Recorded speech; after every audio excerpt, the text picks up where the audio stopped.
Welcome back to the Social Seller Podcast with Conor Paulsen, where we interview the world's highest quality communicators, professionals, business owners, creatives, and everything in between. It doesn't matter what industry you're in. If you're a high quality communicator, there's a good chance you're living a lot happier life, but you're also bringing those opportunities into your life almost like a magnet. My guarantee is that on this show, we only interview people that I, one, look up to, and two, that I know are going to continue to kill the game for years to come, and I want to make sure they're on your radar. But what I've learned is by asking the best questions, we get the best responses, and that's what the highest quality communicators, our social sellers, are all about. Let's hop inside to the Social Seller Podcast.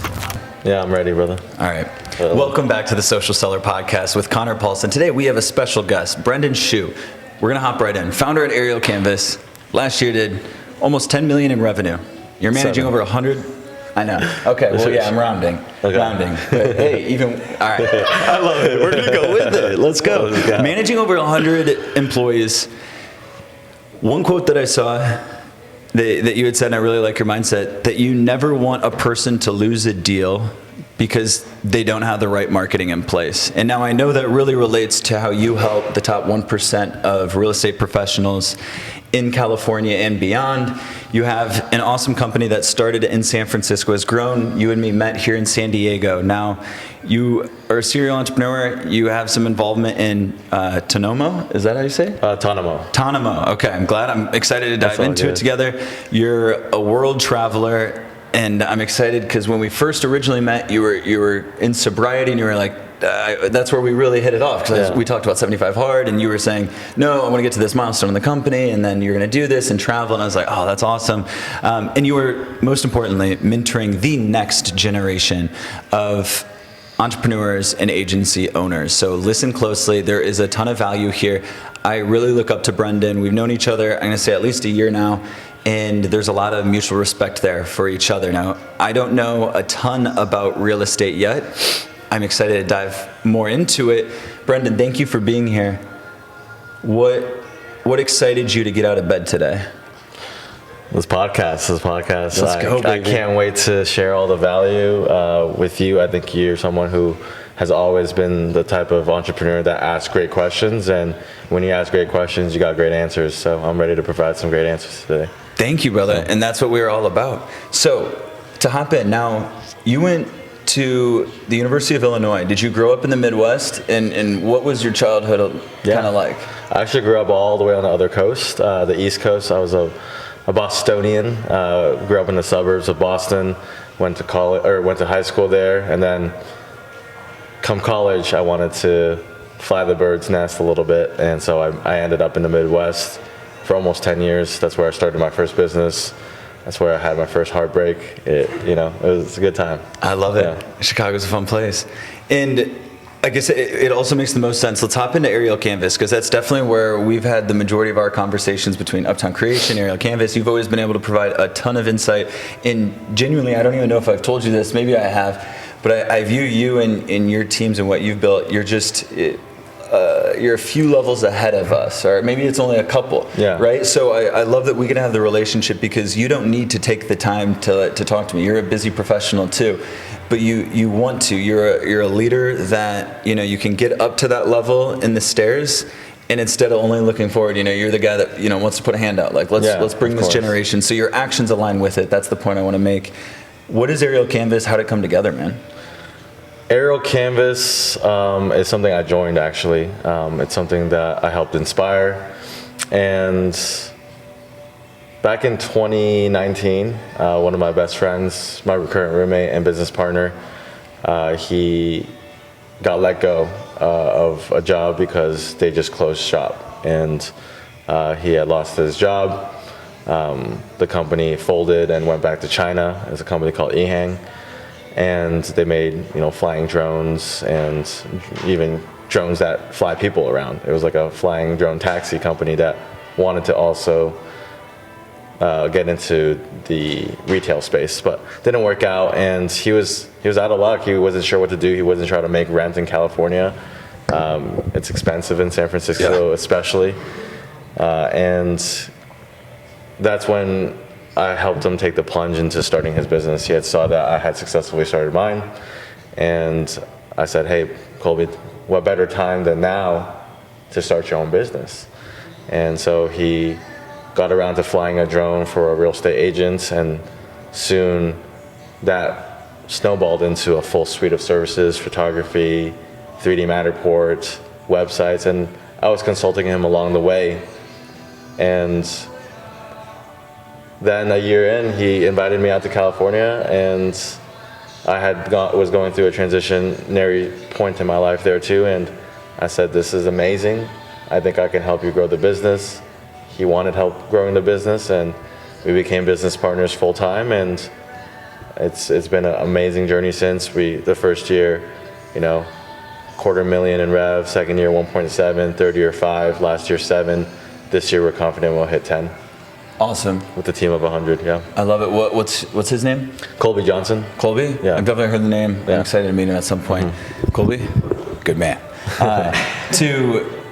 What was the value add that he wanted to loop you in? So obviously he saw you with the entrepreneur. Was it network? Were you bringing any of the funding into it? How were you going to help? Yeah, so I was going to help just in whatever way I could as an entrepreneur. And an entrepreneur is not someone who has a clearly defined role. An entrepreneur is someone who always finds solutions for problems. And when you're a young company, you're facing a lot of problems. Something that I solved for in the beginning was more systems and processes. I had an experience growing a company to around a dozen individuals prior. Yeah. And he had saw that. And the proof is in the pudding. When you see someone actually do it, you're like, this guy knows at least something I don't. And he had humility to bring me in. He had the humility to let me own and manage a large aspect of his business. And within a few months, I made the ask of, hey, I'd love to be your full-time business partner. And now we're crushing our business goals, or at least always trying to. I love it. Hey, it's the roller coaster ride we sign up for, right? Yeah. All of us, Oscar and the whole crowd behind. And to kind of just go into it, what has been the most painful learning lesson you've learned with this current company? Life lesson, but take us first to the painful experience. I would say lessons are never too painful. The experience is more so where the pain's coming from, at least in the short term. I really like this Buddha saying, pain is inevitable, but suffering is optional. And ever since adopting a mindset of positivity, perceiving that if things don't go your way, it's an opportunity to learn and grow, has allowed me to always smile after every fight, and resolve things for the better, to forgive and forget and move on. And so I would say, if we had to talk about one experience that was painful, was just the financial stress that you might have from growing a company fast and being very ambitious. It's easy to, when you see success, to immediately want to double down and leverage into an opportunity, which we definitely did. So the second year we were in business, we hired a lot of employees. We were anticipating a lot of growth, and we did. We went from $250,000 in revenue to 1.7. That's almost like a 7x. And we got a little bit ahead of ourselves. We didn't have the sales to support the seasonality. And I found myself asking my sister, my parents for money, their hard-earned money, and for some of the choices I made. And luckily, it was a really good decision to double down on, because borrowing that money set us up for that next round of success, and also taught us a lot of lessons that we're still learning over and over again. Sometimes you got to learn a lesson 3 times before it really internalizes. But trying to always be very conscientious of the inputs and outputs of your business, and I think that extends to life. Understanding that what you put in your body is potentially how you feel. How you treat yourself is how you might treat others. And that's allowed me to grow as an individual. And that's, I think, the biggest blessing of running a business is learning those lessons at a very impactful level, that these decisions are responsible for dozens, if not in the future hundreds of lives. Exactly, man. I love how you put it, Brendan, because it is a balance beam. Takeaway as a business owner is you double down on these opportunities and you start getting growth, and then you see the futures and you're like, yeah, it does all make sense, but it doesn't always happen the way you want. And there can be those challenges. And I'm realizing that it can happen at all different levels, right? It can happen when you have 10 employees. It can happen with 100. And I'm sure it happens to people with a few thousand too, to different scales. The takeaway is that business and the way our businesses are ran, along with our personal lives, really have the same things in common. All of these things they all relate, right? The food we're putting in ourselves, I view it as the clients you're gonna allow into your company too, or the employees, the team that you're gonna build, right? If they say the first, I forget the statistics, but like the first 10 employees, there's those sayings. The first 10 employees are this important, the first 25 make the culture, and X, Y, Z. Yeah. And I see the absolute truth, but you see this bigger picture, you see that you're leveling up yourself going through this, right? It's not, my guess is that you're almost to a point, or you're in a point where you're not really like competing directly with anyone else. It's more yourself. You've gotten things kind of in place. Yeah. You know what you need to do. Yeah. What chapter are you in right now in Aerial Canvas and all of the companies? What chapter are you in personally, actually? Personally. What chapter? Personally and then professionally. If I had to give it a life. title or title of the chapter, I would say the rise of the phoenix. And the reason why I say that is there's a rebirthing going on within myself. There's a hero's journey.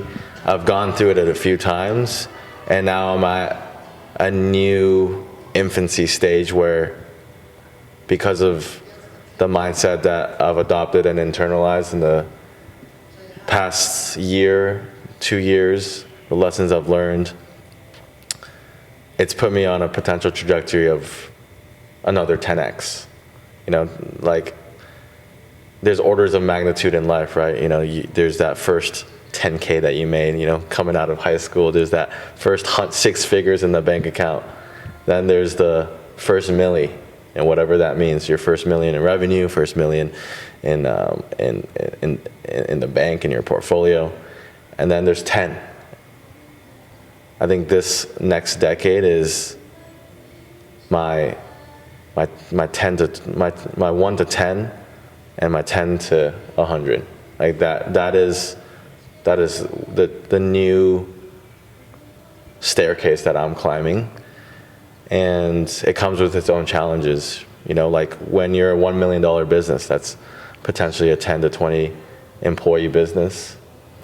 When you're a $10 million business, that's a 100+ person business in most industries. So it comes with its own set of challenges, a lot of personalities to manage, a lot of expectations to be set, a lot of goals to be given for not just yourself, but for everyone else. Because when goals aren't set and expectations aren't aligned, you'll find yourself at a crossroads where people are like, I don't get it. I don't know why I'm here. I don't see the vision.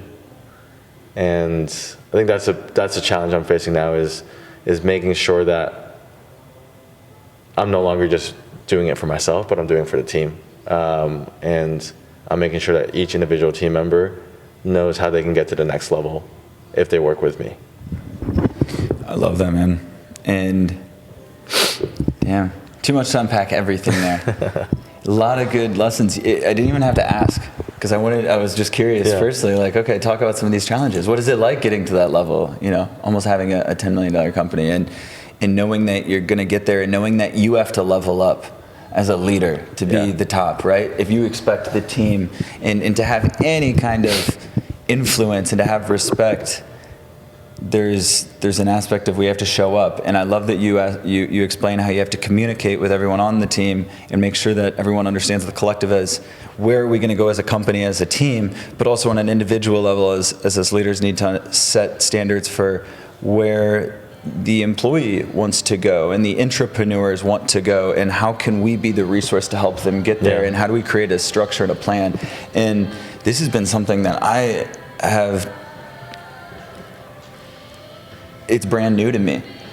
I want to be very careful with the self-talk and language that I use. It's exciting to me. It's an area that I realize I want to put and need to put a lot more work into, which I'm excited to. And I'd say that's the chapter right now, at least for the year 2022. Yeah. And what I told the partners, like, hey, we've been fortunate, to get here. But it's just, you can kind of see the weak links in your own life too. And I love how you put it. You can have a third person. I almost think of it like a video game, but the third person view of yourself. Yeah. And you kind of see yourself in your life. And personally, we were talking about relationships, and I think that's the next rabbit hole I'd love to go down. And when we see things that don't feel right, and addressing relationships that maybe didn't, relationships that mean a lot with us, that could be a business partner, that could be a significant other, it happens all the time, but wanting to make sure we're on good terms to some degree. We're both eye to eye, not letting a day go by without it. Relationships. What was your take on relationships when you first started the company? Did you want a girlfriend? Did you grow up the guy single, or were you always in a relationship? I've been in 2 relationships in my lifetime, and I'm definitely a little bit more edgy in terms of my open-mindedness. I believe in polyamory for everyone. Polyamory, what's that? It means many loves in the shortest form, but it means that it's a lot of people think, that don't understand it, think, oh my God, you just want to, so you just want to sleep around, you just want, you just want everything, you want the world, but you don't want, you're like that selfish, or but in reality, it's polyamory is all about managing your emotions, managing your jealousy, because it means that you are okay as well with your significant other being with other people. And I think that's inevitable in life. What does it mean to be exclusive, right? It means that you have the best relationship that no one else could potentially even damper. That's great. I think that's very possible. But I think long-term sustainability comes from knowing that you cannot offer your partner everything. And you have to be willing to let other people, other companies, other things come into your life to get to that next level. For me and my business partner, Colby, we're 50-50. But that can only go so far because our goals and our lives and our priorities change. If he wants a family, and I want to gas 80 hours a week, I want to just full throttle 80 hours a week, there's a different expectation now from one another, and there's different incentives that need to be set, and different ways that now are the new win-wins. What's a win for Colby? What's a win for me if we choose to have a family, we choose to take our foot off the pedal? It's not always about money. People are like, well, how much can I make?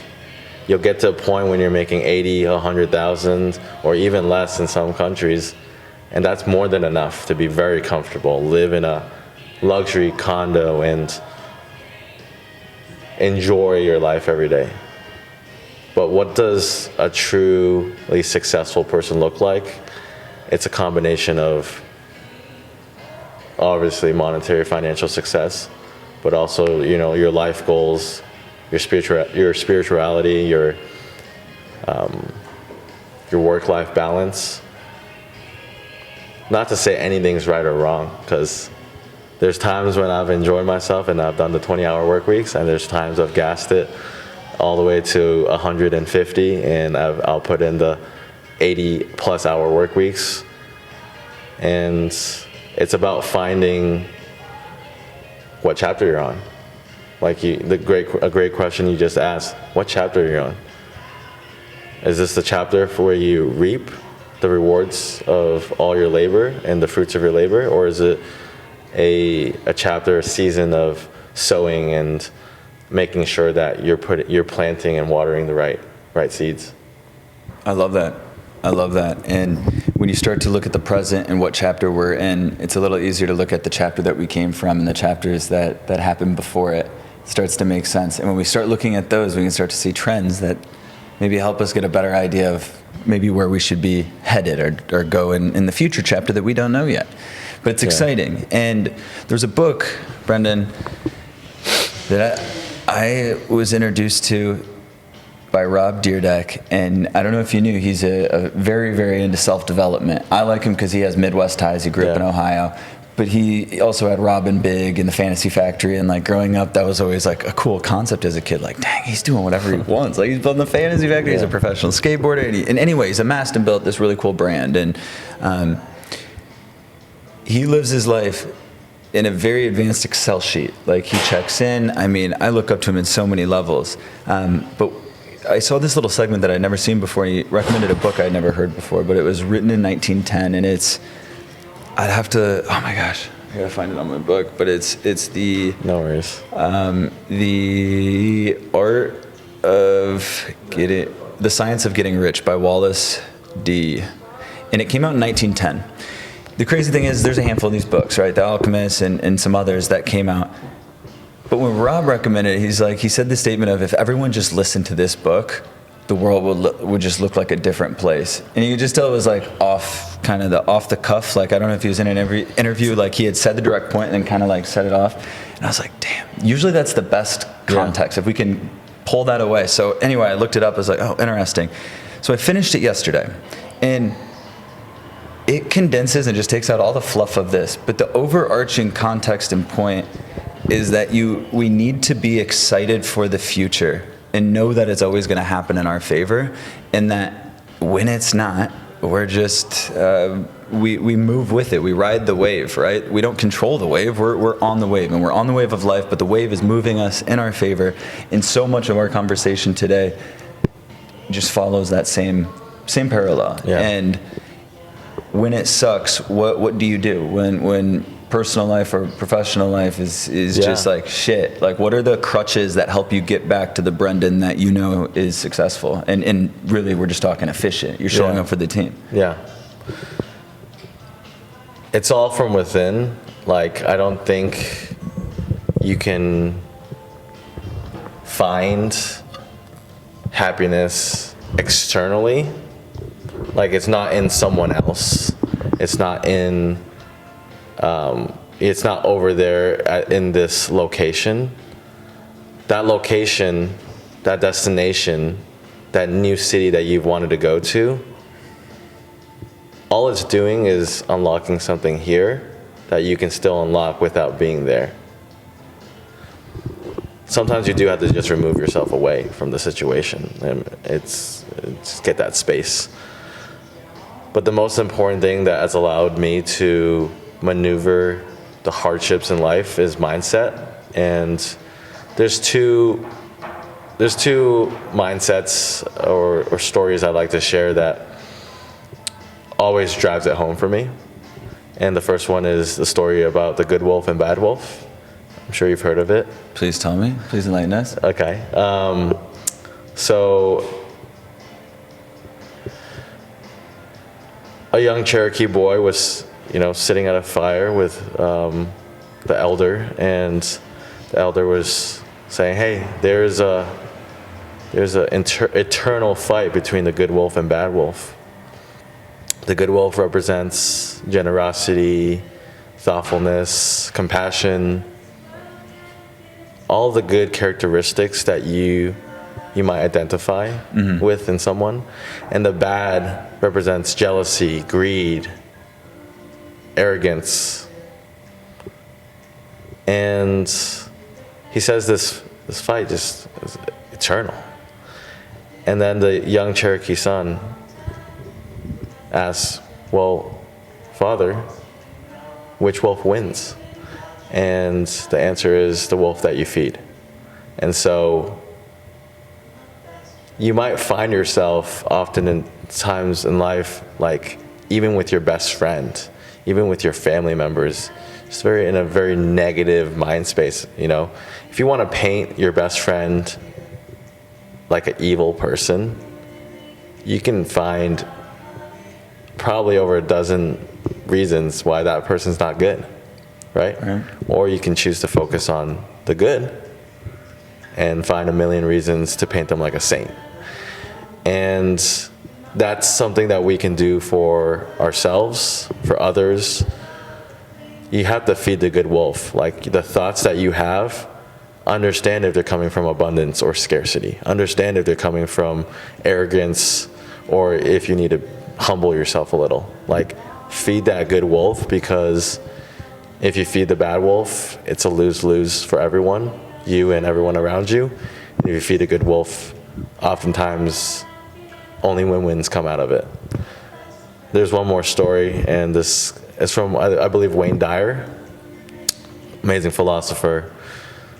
Whenever I'm having a tough time, I did not know you were into Wayne, dude. Yeah, Wayne's the man. It makes sense now. Yeah. But yeah, he was the Tony Robbins before Tony Robbins. Yeah, and there's two situations in life: the ones you can control and the ones you can't. If you can control it, take control, and you have nothing to worry about. If you can't control it, if it was really out of your control, and let's just say it's your best friend, they went off the deep end and they just literally, like, insane. Like, you can only do so much for them, but do not tear your life out and apart to save someone when it's not in your control. You only have 24 hours in a day. You only have 1 hour to really influence a great friend. Maybe you have a week to spend with them, maybe even a month. Maybe that's your mother. You have a month. But if it's out of your control, like, why are you, like, sulking on it and worried about it? Because the worrying is not going to fix it. And if it is in control, if it's something that you can maybe ask the right questions, you can influence the person to changing their decision. As long as you understand that you can take control and steer that in the right direction, you also have nothing to worry about. So I think that's what has allowed me to live a worry-free life. Dude, I lost half of my portfolio because crypto and Tesla has been pretty volatile in the last couple months. I've also done extremely well. But I'm down $500,000 on paper, and I'm the happiest I've ever been, because it's all in here. The money, I already see, like, I lost $500,000, but I already see the 10 million I'm gonna make. I'm not focused on the $500,000 I lost, I'm focused on 10 million I'm trying to make. I love that.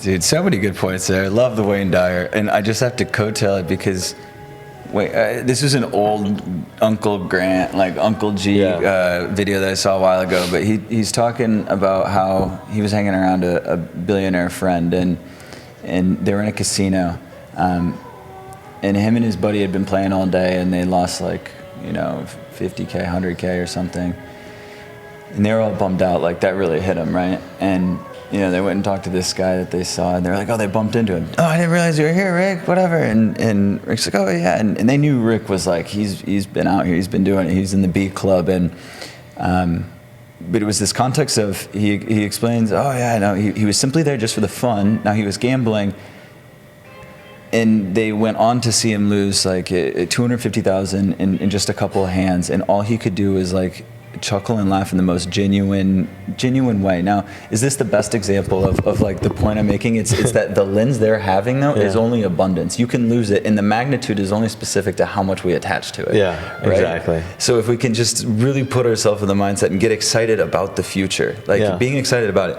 And I think one important part there is, you mentioned, when things aren't going our way and we don't have control, like, just give it up. And I realize that it's a lot harder for a lot of us. Like, we can say we're worry free, but there's absolutely times that worry comes into our life in temporary spurts. Maybe it doesn't control our day because we've been able to manage it. We can realize it's flaring up and control it. But how important it is to make sure we're not having negative thoughts. And I am realizing it more and more with the research, listening to Wayne, all of the in-between, that these seeds that we plant from the self-talk are so important. And you'll get it in the book that we talked about, here a little bit ago, but it's even more important. I hear this from time to time, but just realizing the same principles, the success is based on whatever you define happiness to be in your life. So you realize we all have a different definition, right? But the formula for success, right? Getting to whatever makes you happy. There's a formula. It's absolutely there. And I love that Rob makes the point, it's been here since 1910, right? It's not in the year 1910 looked a lot different, right? And what's really cool about the book is in the second chapter, third chapter, it's referencing, I wouldn't really recommend trying to compete with the two biggest railroad companies, and he names the two names. Yeah. There might be a lot more innovation and opportunity in the emerging aerospace sector, and it's like all of this stuff just checks out, but it's crazy. It's like your great-grandfather or something, great-great-grandpa was like telling you this, and it's all here, it's all for us, and the world or whatever God we believe in wants us to be successful. And I hope that gets other people excited. Like that gives me goosebumps. I'm fortunate to be able to have siblings and family and friends, and we have teams and people to share this excitement with. And I hope other people can. The world is rooting for you. The world is rooting for you, and that's something that it took me a while to understand. Like, you know, I used to be extremely, I wouldn't say shy, but like, I doubted myself when I talked with new people, and I wasn't confident, and it took some time.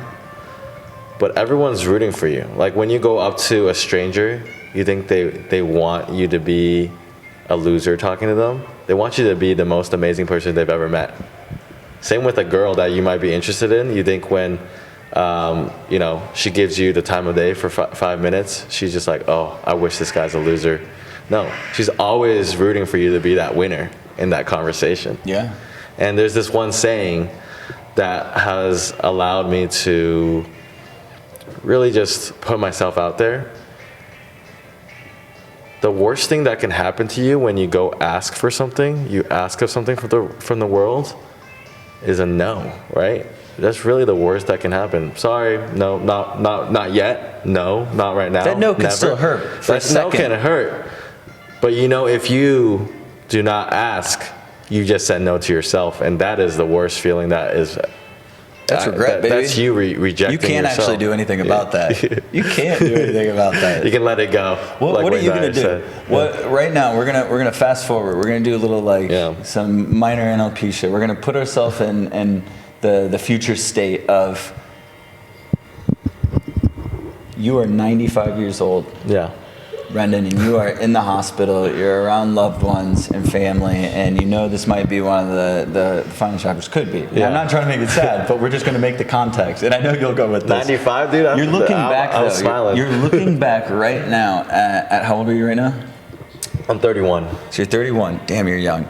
Yeah. 31 years old, and you're looking at your life, and I'm sure you have a couple, two or three big decisions right now, and that's all our life is the decisions, the directions we take.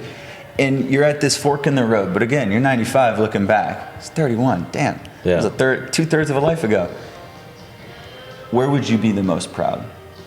What direction? What path did you take? Right? And I'm not asking you in this context because you don't know what angles to go. But all of us can use this practice with so much in our life, and it's just like sit there and actually, whether you close your eyes or not, it's a really fun experiment, because whenever we have these questions and things that scare the shit out of us, someone, you get a promotion opportunity, but you don't want to take it because that means managing people and you're scared shitless of it because you've never done it before. Or it could be you've done really well at your job and you want more attention, or maybe in college and you deserve it. And now you finally get the opportunity, and someone above you wants you to come present in front of the managers or in front of other faculty, and you want to do it. That immediate feeling is that, but then you sit with it for a second, and then all that weight comes on your shoulders and your body, and you're like, oh God, everything that can go wrong happens, right? And you feel it in your gut, and you feel the pain in it, and it's like, wow. You can almost like feel the bridge and the gap getting farther away of like, damn, if I could go off that feeling, I know I want to jump for it, but the more you think about it, most people end up saying no. Yeah. And that opportunity could be the guy or girl you didn't ask out. That could be the flight attendant that you didn't ask if there were any free, any upgrades today, because you have some crazy back problems right now, and there might be a free upgrade, right? I was always scared to ask. Yeah. I was, because no almost felt like now, if you say no to me, I thought I was being salesy. Yeah. Now I realize, oh shit, like it just opens up this avenue that you can get more respect with people too, because you can almost be more human. I always thought it was just being nice, like this Midwest nice thing. And I agree. It's about you got to give yourself a shot. You gotta ask. Like when you ask for something, you're not just taking. You're there to understand. You're there to perceive. You're there, like, if you were to ask a client for their business, are you taking something away from them, or are you giving them something? We are giving you a lot. Yeah, exactly. You'd be happy. Yeah. Exactly, and that's the attitude you have to come in with. Like when I ask my friend if they want to go to lunch with me on a Saturday, I'm not asking for charity. I'm giving them my excellence, my presence, and they're stoked. And for those who don't appreciate you, maybe it's because you haven't asked the right questions. If they said no to you, maybe it's because you're just not aligned with what they want, right? If I ask you, hey, you want to go get some ramen? If you had one word to answer and you weren't feeling ramen, it would be no. But if I asked, what do you feel like eating tonight? Way different, right? Guys, take a note. You can save yourself a month of time every year from having the back and forth conversation with your ladies. Well, hey, I guess that's when you ask, hey, let's go get ramen. You know, sometimes you just gotta take the lead, and it's not even about asking questions. It's like, hey, let's go get some ramen. Does that sound good to you? You are so spot on, though. Your language is so important. Yeah. It's being very specific about it, right? That's what being a social seller is all about. And I know you invoke this same thing. The quality of questions we ask directly determines the quality of responses we're getting. The funny thing is, though, is there's this magic power that happens when you start asking good questions. And I started to deem good. Now, not every good question you think is going to hit like a good question for the guest. So as long as you get used to asking good questions, and in my mind, it's just I don't want to ask them something they're used to getting asked. And sometimes you just got to ask them twice. This is something I learned from my best friend, right? My best friend in college, he asked me, hey, Brendan, how's it going? Hey, Conor, how's it going? Good. Why hasn't it been good today? Like, what about your day has been good? Asking deeper, asking why, gets you further. So, Conor, why has your day been good? I gotcha. I woke up today excited. I owned the day. I got my whole morning routine done. It's been a productive day, and Oscar's over here. We got Brendan. I got some of my favorite people around. We're good. And asking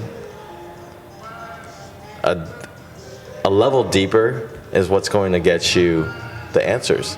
Asking twice. You know, when someone says no, it does not mean no. It probably means not right now. No, I don't really understand what you're selling. No, I don't have money right now. No, I don't see the value in it. There's a underlying reason for the no. No, I'm focused on something else.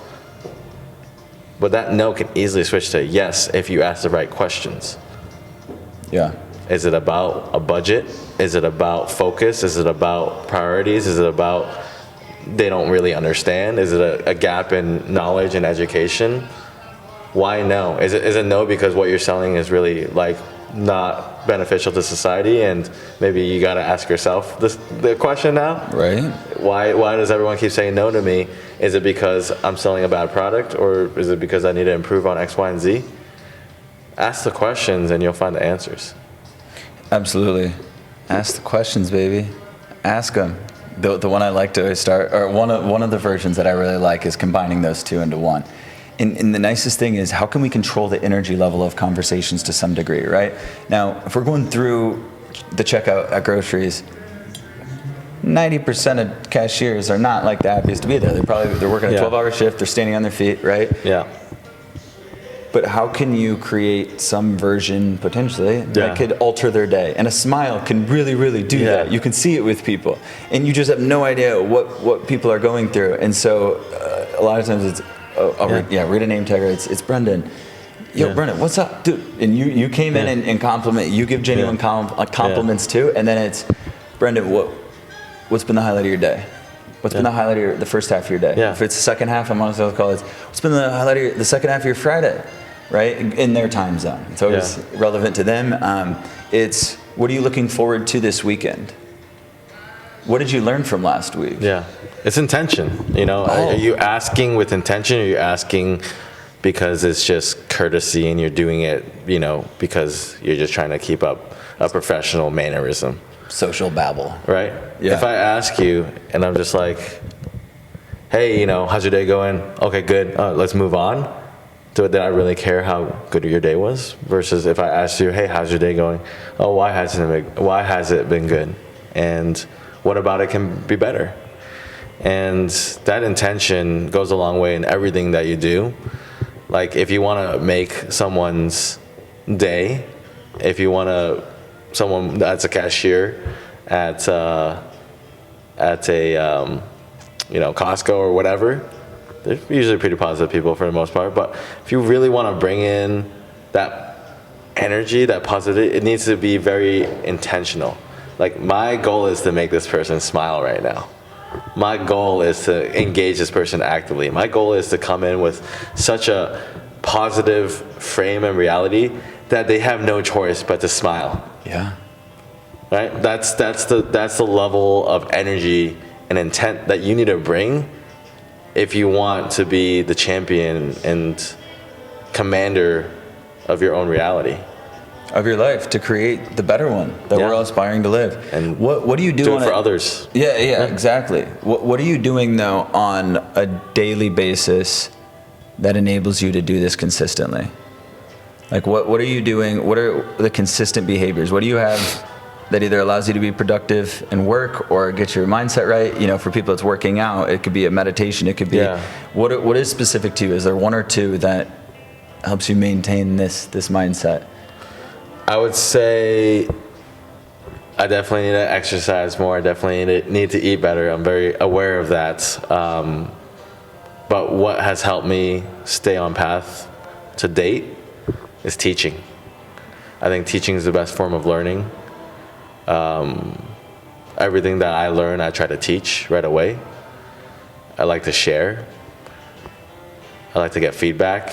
I like to ask questions. I think asking questions, assuming positive intent, and feeding the good wolf, letting go of things I can't control. I think that just those fundamental concepts allow me to navigate my day-to-day in the most successful way. And you know, there's other principles that we can lean on, like the Pareto principle, 80-20 rule. You know, 80% of the results come from 20% of the actual work and effort. So know what work and effort really matter. That intention in the beginning of a conversation, super important. You know, if I'm asking how you are and I'm just brushing past it, versus I can ask how you are, listen, and then say, hey, the reason why we're here today is I have a purpose, and my purpose is I value your opinion, and I want to learn, you know, what you're working on here, and I want to get your feedback on how this can tie into my goals. I love it. And setting expectations. I think that's good in any meeting or any call too, right? It's being specific, it's being valuable, and then being confident. The minor thing here is always coming in with a genuine smile too. I like that. Yeah. And one other thing that you do that we didn't really mention is genuine compliments. Those go a long ways, especially when you're first meeting someone, right? And you see it, and I mean genuine, like looking them in the eyes and really letting them know it and feel it. And I've learned that when I give a compliment, I like to give a kind of a why, right? Yeah. So it's not just I really like your earrings. It's I've never seen anything like that. You got those somewhere special, right? Like even if it's, and I'll stutter in things all the time. I just own it and I let it go. And I just, whenever things get awkward or I start stuttering or something, I just smile. I like to think it diffuses, but who knows? Anyway, before we wrap things up, dude, I really want to understand Market U. So this is the company you started in college, or how did Market? Am I getting names? So Market U was the first business that I worked on that actually, I wouldn't say failed, but fizzled away. Allowed you to get to where you are. Yeah, I have a few of them too.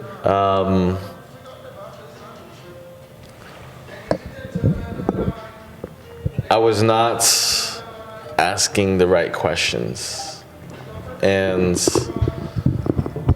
understanding what I really wanted. I had just finished working on Fix It, which was my first business, an iPhone computer repair business for 2, 3, 4, like it was almost like 4 years at that point. And then I really wanted to mix it up. I wanted to do what I did for Fix It for other companies, build their websites, help them gain a better SEO and online presence, help them with videography, since I did that for Fix It as well. And that excited me.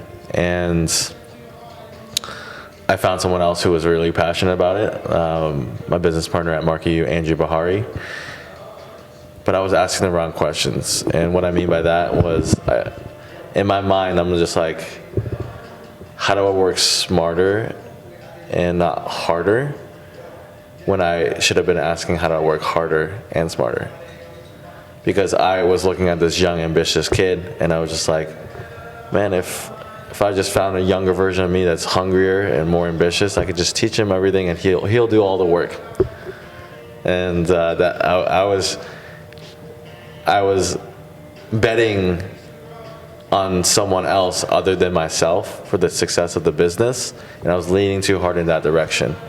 Like, let me focus on fixing this person. Let me focus on developing this person. And you'll find this in your life and relationships.